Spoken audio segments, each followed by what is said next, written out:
মসজিদের কথা যখন বলছি তখন মন্দির বা বাদ যাবে কেন? 2026 বিধানসভা নির্বাচনের আগে কার্যত ধর্মযুদ্ধই কিন্তু বাংলার মানুষ দেখতে পাচ্ছে।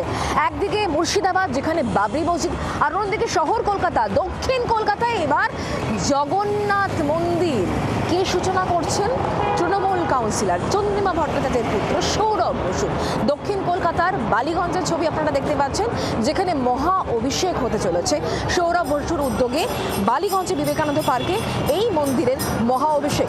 তৃণমূল কাউন্সিলর সৌরভ বসুর উদ্যোগে মন্দির। মন্ত্রী চন্দ্রিমা ভট্টাচার্যের ছেলে সৌরভ রবিবার জগন্নাথ মন্দিরের উদ্বোধন। সূত্রে খবর, আমন্ত্রণ জানানো হচ্ছে রাজ্যের মুখ্যমন্ত্রীকেও। মন্দিরের নাম প্রভু জগন্নাথ মেডিটেশন সেন্টার। 2025 সালে 30 এপ্রিল দীঘায় জগন্নাথ ধামের উদ্বোধন করেছেন। এক বছর কাটতে না কাটতেই জগন্নাথ মন্দিরের মহা অভিষেক। ভোটের আগে জগন্নাথকে নিয়ে এত মাতামাতি কেন? প্রশ্ন তো উঠছে।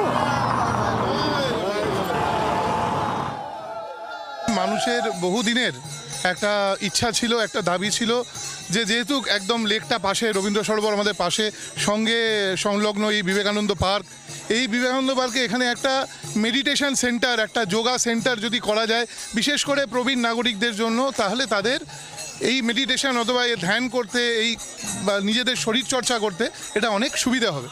তো ওনারাই আমার কাছে আবেদন করেছিলেন যদি এখানে একটা এরকমভাবে করা যায়। তাই আমরা এখানে প্রভু জগন্নাথ মেডিটেশন সেন্টারটা তৈরি করতে পেরেছি। আমার এই 86 নম্বর ওয়ার্ড এবং আনুষঙ্গিক ওয়ার্ডের যারা প্রবীণ মানুষেরা যারা রয়েছেন বিশেষত তাদের জন্য, যাতে তারা এখানে এসে একটু ওই মেডিটেশন করতে পারেন, যোগা করতে পারেন, প্রভু জগন্নাথ দেবকে সামনে রেখে।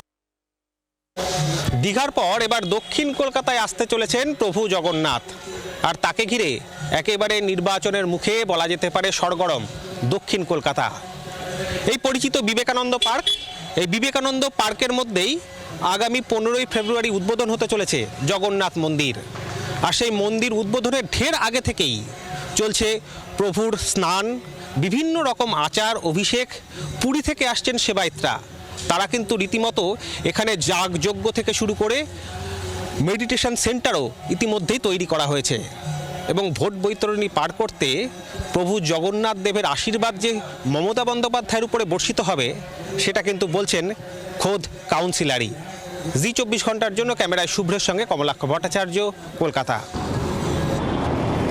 মরার আগে হরির নাম করলে পরেও মরতেই হবে বলছেন বিজেপি নেতা সজল ঘোষ। পাল্টা কুণাল ঘোষ, তৃণমূল কংগ্রেস নেতা কি বলছেন আসুন শোনাই। এরা এমন কাজ জীবনে করে রেখেছে যে এরা যাই করুক না কেন, এদের রাজনৈতিক জীবনের 26 থেকে 27 নেই। যারা এতদিন শুধু বুক চাপড়াতো পশ্চিম দিকে মুখ করে, আজকে তারা যখন কেউ মহাকাল, কেউ দুর্গাঙ্গন, কেউ জগন্নাথ ধাম, কেউ আবার পাল্টা জগন্নাথ ধামের পাল্টা জগন্নাথ মেডিটেশন সেন্টার বানায়, তখন মানুষ অবাক হয়ে তাকিয়ে দেখেন এদের বহুরূপী চরিত্রটা। কোথাও মন্দির তৈরি হচ্ছে, কোথাও মসজিদ হয়েছে, কোথাও মসজিদ সংস্কার হচ্ছে, কোথাও গির্জা হয়েছে, একদিকে স্কুল কলেজ হচ্ছে, একদিকে শিল্প কারখানা হচ্ছে। আবার যারা ধর্ম বিশ্বাস করেন বিভিন্ন এলাকায়, তারা এখন বিভিন্ন ঠাকুর দেবতা বা উপাসনার মন্দির করেন। সেটার সঙ্গে ভোটের কি সম্পর্ক আছে? বাংলার আওয়াজ, বাঙালির আবেগ, জি 24 ঘন্টা।